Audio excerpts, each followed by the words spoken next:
This is a weapon that can do much more than its size suggests. This one saw extensive use in Afghanistan and Iraq. Before that, it served in every major American conflict since the Vietnam War. Some troops call it the platoon leader's artillery.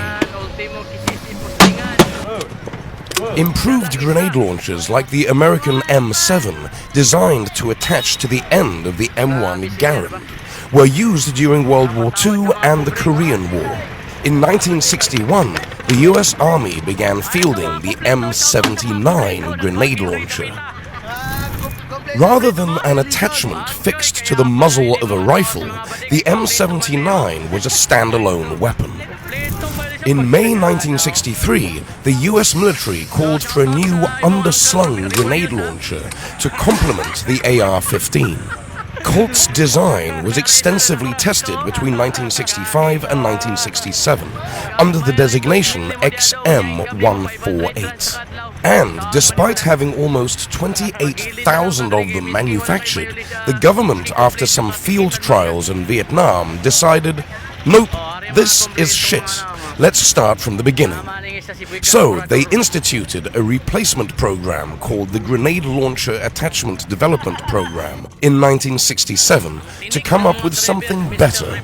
3 of the 7 different grenade launchers that were proposed received development contracts.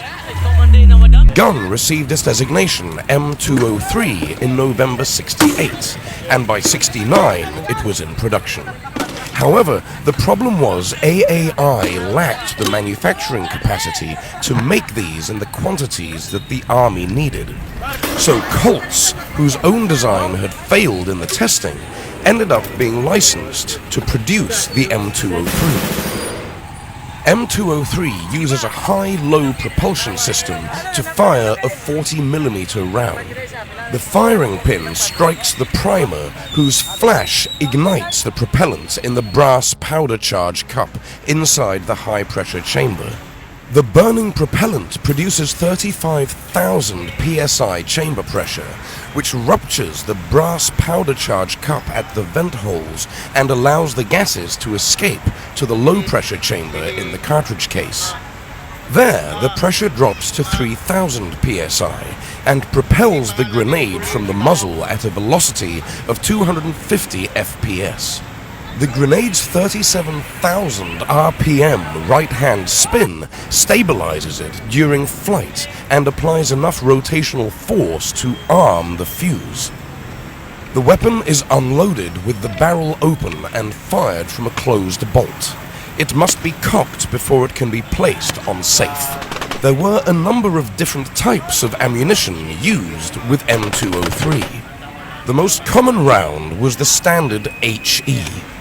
As with all things, the M203 is a bit of a trade-off. For example, the M203 makes whichever weapon it's attached to 3.5 pounds heavier. Furthermore, if it misfires, the operator has to open the breech and manually spin the grenade before attempting to fire again. It does not quite have the practical range or quite as much muzzle velocity as the M79 standalone grenade launcher, but having an M203 allows you to combine 2 weapons into one platform.